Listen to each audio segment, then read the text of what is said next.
slightly different style from the previous lectures. I'm also a low-tech person. There will be no slides of any kind. And it is my objective to tell you a little bit, step by step, how I became a Rothbardian, what obstacles were in the way of doing this. The steps are not all in chronological order, but in a way you can say how a standard person like myself happened to be a Rothbardian at the end of his life. I had no parents or immediate relatives who are libertarians. And as a matter of fact, I was born shortly after World War II. And I absorbed, in a way, all those things as right and true that were taught at that time in West Germany. My parents had been refugees. My mother was expropriated as a major landowner in East Germany. My father had been a prisoner of war with the Americans. Only late in his life he told me, for instance, how German prisoners of war were treated by Americans. They were fenced in concentration camps, and tens of thousands died from hunger. They had to crawl to the Rhine to drink water without any outside help from German civilians allowed to send over packages or so to these prisoners of war. But these things are up to this day almost unknown in Germany because these were taboo subjects. So when I grew up, America was, of course, the greatest, and everything that we learned as being normal and part of the normal life were things that Americans in some re-education campaign taught the new Germans, of which I am, of course, one. So it was absolutely normal that you had democracy, that you had legislation, that you had paper money, that you had governments being in charge of infrastructure, and that Germans were guilty for everything bad that had happened in the 20th century. All our parents were considered to be guilty. There was no proof or anything required for that. It was self-understood that Germans were evil people. We had, after all, lost 2 wars. World War I was caused by Germany. World War II was caused by Germany. And all Germans have been somehow responsible for having done evil things to the Jews. This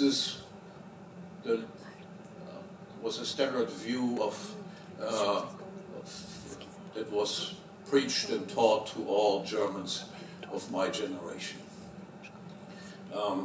Then gradually questions emerged in my mind. We all understood what parental authority was. But parental authority was something that, and of course, like most people, we also sometimes had difficulties with our parents. But you could evade that. There existed exit. At one point you could leave the household and you got rid of the authority that your parents exercised over you. It was very different with democracy. So my first doubts about democracy arose. There existed no exit. It was also obvious that there was no contract with any of these people who ruled over you. You were subjects. You never agreed to being taxed. You never agreed to the laws that were passed and imposed on your conduct or on your property.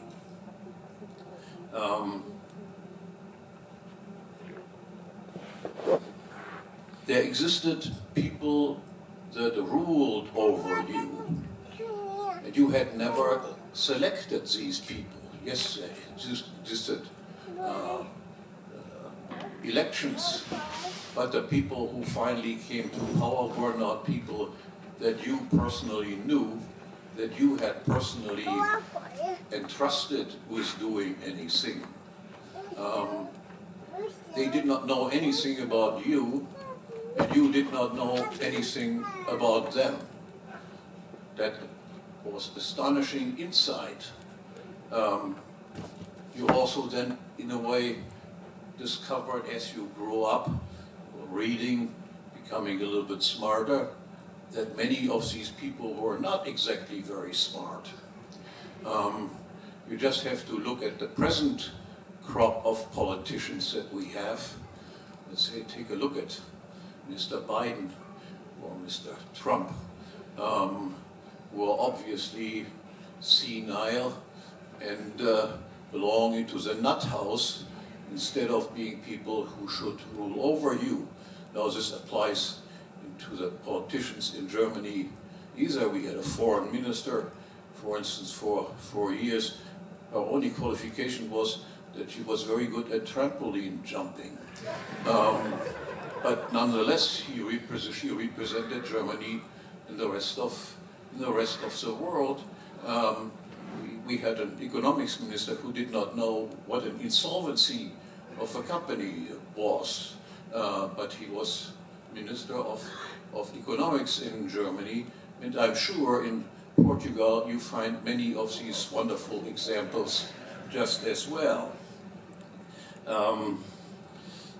Then I discovered, of course, that if you are an institution that can tax and that can legislate, this institution has a tendency to continuously grow. If you can tax other people, of course, you prefer to get more taxes rather than less taxes.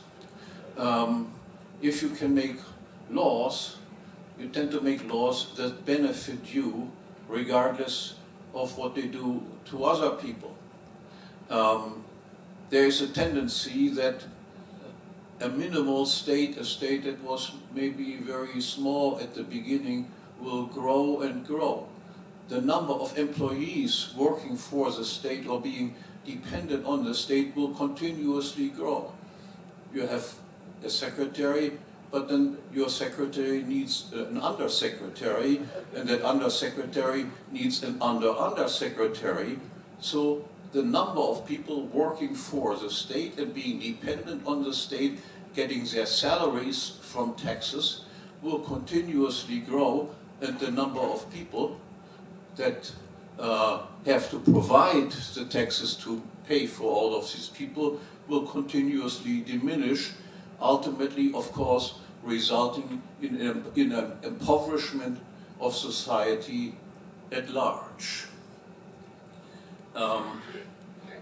Then I discovered, of course, that the majority principle itself is somehow an immoral principle. It leads to relativism. Does truth depend on majority? The answer is, truth has nothing to do with majorities. Does justice depend on majorities? And the answer is, justice has nothing to do with majorities. Then I discovered, of course, again, in all of this, readings of different people helped me. Most important, of course, was the readings of Rothbard. Then I discovered what type of justice system is it if one guy, in every case of conflict with other people, can decide who is right and wrong. That is, if you have a conflict with a state, complain about what some state agent has done to you, who decides then who is right in this conflict? It is an employee of the same company with whom you have these difficulties. You have a conflict with a policeman, complain about it. Who decides then whether you were right or the policeman? A judge, who is an employee of the same company that also employs a policeman. You can roughly predict that this will not lead to just verdicts, but this will lead to systematic, unjust verdicts in almost all cases. Now then, coming to the question of war and war guilt. My reading then indicated that it was not always as easy as we were taught in school. Again, remember I mentioned that all school books in Germany after World War II were licensed by the occupying forces. Germany, like many other countries in Europe, is in a way a vassal state of the United States, indicated by the fact that you have troops stationed all over Europe. After World War I, the American troops withdrew to the United States. After World War II, the United States stayed in Europe. There are troops stationed in Germany, there are troops stationed in Portugal, there are American troops stationed in Italy, in Spain, in Turkey. There's practically no country in Europe that does not have American troops stationed there. Imagine that would be the other way around, if there would be a German and Portuguese and Turkish troops stationed in the United States. What the United States would then say in this case, we are not a sovereign country, obviously. So this is also true for Germany. All the books were licensed by the occupying forces in Germany.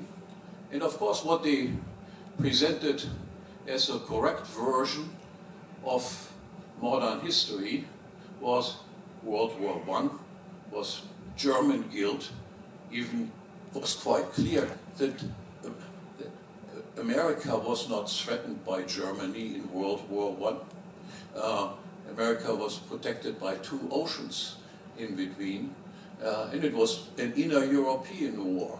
America got involved in the war and in a way decided the outcome of World War I because it was persuaded by England to join World War I. What was the result of the involvement of America in World War I? It was that Nazism, fascism rose in Europe, and communism. America got then involved in World War II. Again, there had been no reason. Germany did not threaten the United States. Germany also did not even declare war. The first country that declared war against Germany was England and France. All of these things were, of course, not taught in school. It was always Germany did the wars, and we were the only guilty ones. What was the outcome of World War II? The America rises to the rank of the supreme power in the world, and the result is all of Central and Eastern Europe turned communist.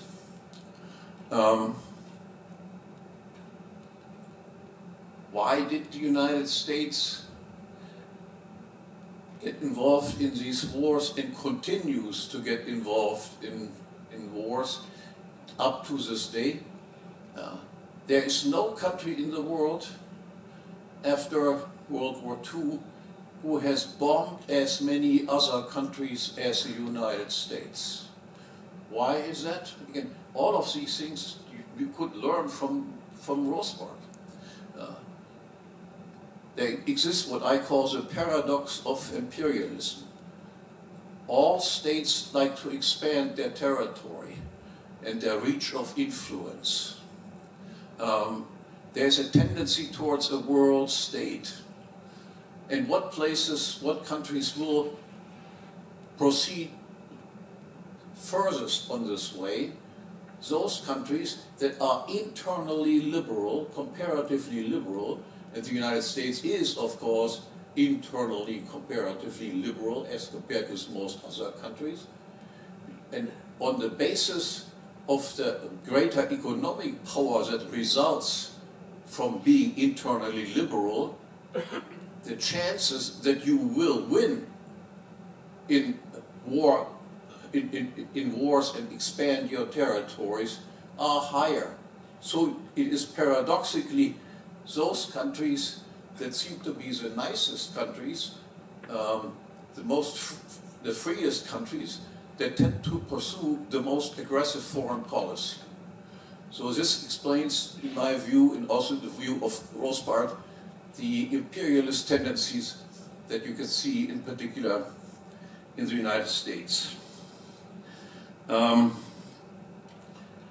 should also mention, of course, it is easy to see why states tend to be more aggressive than private citizens, or even mafia groups, gangster groups, for the simple reason that if private citizens or private gangs fight each other, they must bear the cost involved in fighting.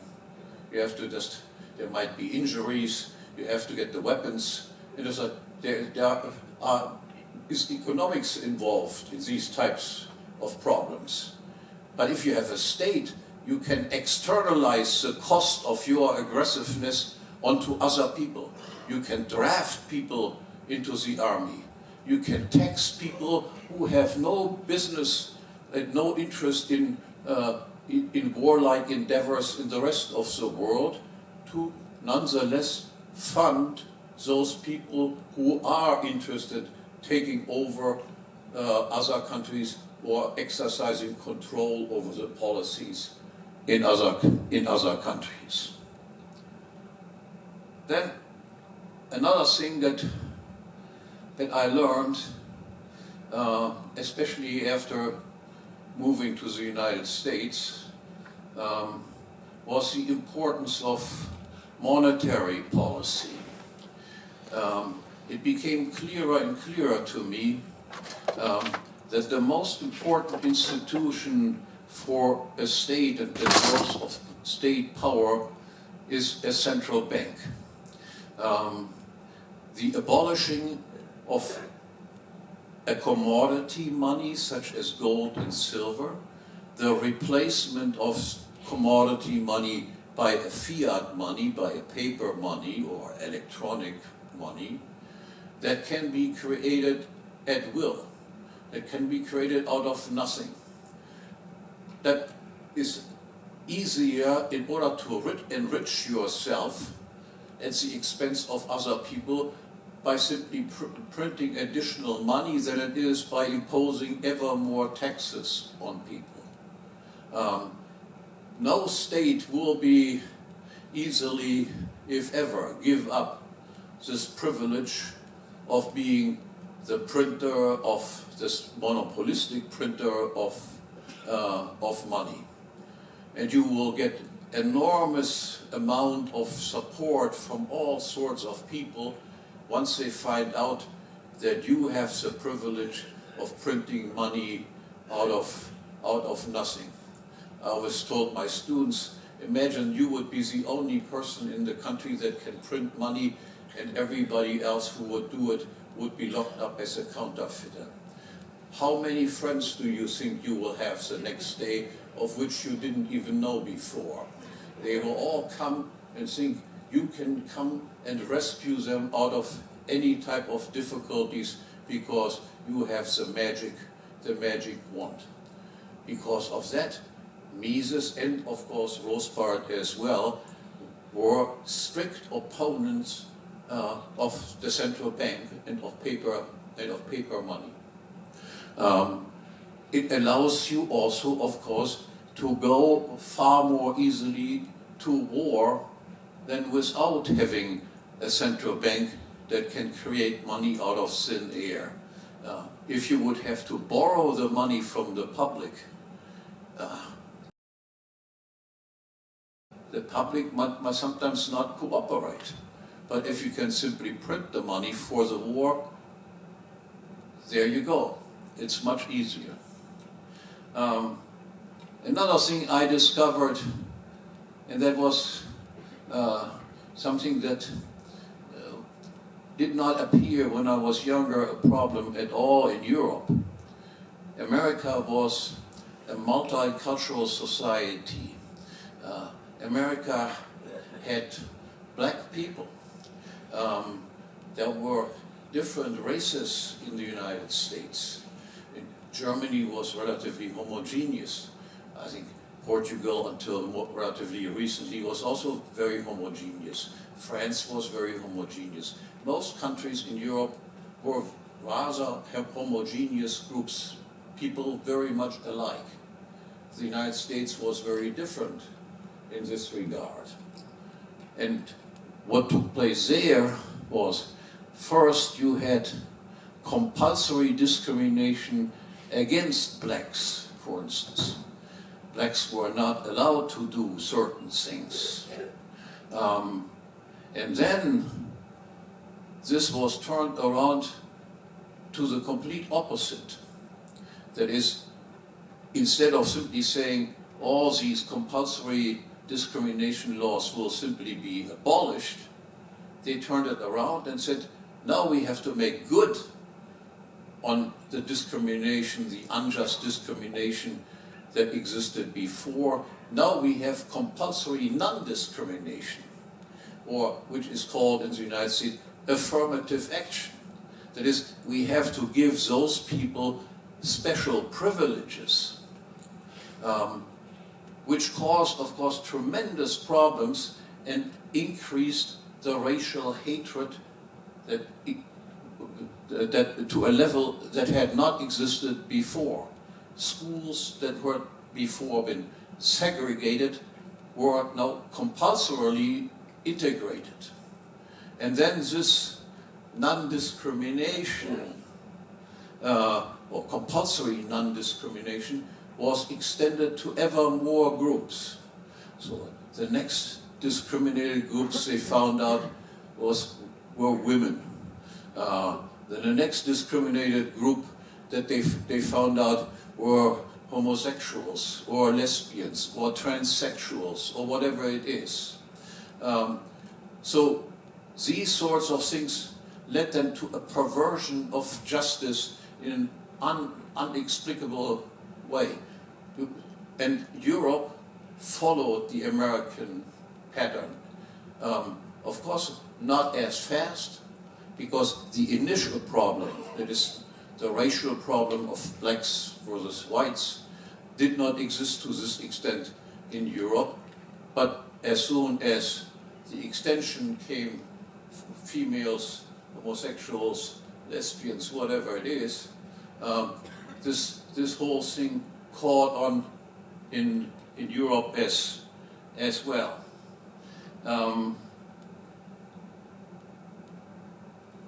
I also learned then that it is important not only to learn about the differences between different races and different sexes, that it is also an error to believe you should only look at individuals. No, you also sometimes need to know something about averages. Not only individuals are different one from the other, also groups of people are different from other groups. Sometimes you don't have enough information about people on the individual level to make decisions about what to do with this guy and that guy. sometimes you lack information and you have to just make decisions based on your knowledge of averages. You know that if you meet a group of girls coming home at night from some party, and a group of whatever, like males, for instance, coming home at night, and you have to choose which side of the street you should use in order not to be mugged. It is good to know which group is likely less aggressive and which group is likely more aggressive. These sorts of insights were basically made taboo to talk about in the United States. And what I did learn, and again, Rothbard helped me in this, was you have to be discriminating. Discriminating between people and groups of people is a good thing. In the old days, when people said, this person has a discriminating taste, that meant this person knows his way around in the world. Nowadays, if people say this person is a discriminating person, that is considered to be a negative thing. I am a discriminating person. There are many libertarians that claim to be libertarians. I would never want to go out with them. And there are many people who are non-libertarians who, I think, behave in a way that I consider to be polite, good, admirable, with whom I would like to go out and who would like to have as my neighbors, and many libertarians who I would not like to have as my neighbors. So discriminating is a very important thing to do. Lastly, I should mention, coming back to the topic that Seyfedin spoke about, you also learn, of course, who the ruling class in the United States is. The ruling class are those people about whom you are not allowed to speak. And you are not allowed to say in the United States that the United States is ruled by the Jewish elite. All top academic posts, all top posts in Hollywood, in the newspapers, even in politics, are predominantly occupied by Jews. But that is something that you are not supposed to say. You are not supposed to notice this. Also, the American foreign policy that is pursued is a foreign policy that is dominated by Jewish influences. Israel is of an enormous influence in the United States. The Jewish lobbying groups are the most powerful groups that exist in the United States. They destroy careers. You will not be able to get a job if you have said certain things about certain types of people. It was also these lobbies that destroyed Rothbard's career. Rothbard was outspoken about the power of the Jewish lobbying groups and the power of Jewish elites as far as American foreign policy is concerned, and their ardent pursuit of destroying the countries in the Middle East. So his career was hampered and ruined despite his enormous talents that he had, his unrivaled talents, by his own co-religionists, if you want. To speak about these types of things that I said at the end here about discriminating between different people, learning what the talents or the faults of certain groups are in certain individuals, and saying so is a very dangerous thing. And I encourage people to become courageous enough to not hesitate to point these things out. I'm not the most liked person among the libertarians because I make these types of remarks. You should just see some conventions of libertarian party people, and you will be surprised what you see there, and they are not very appealing. So as libertarians, we also have to make an attempt to be accomplished people, to have something to show for, to be proud of achievements, and to behave in a way that let other people try to emulate what we do, and not behave in a way that abhors other people once they look at what we do. Thank you very much.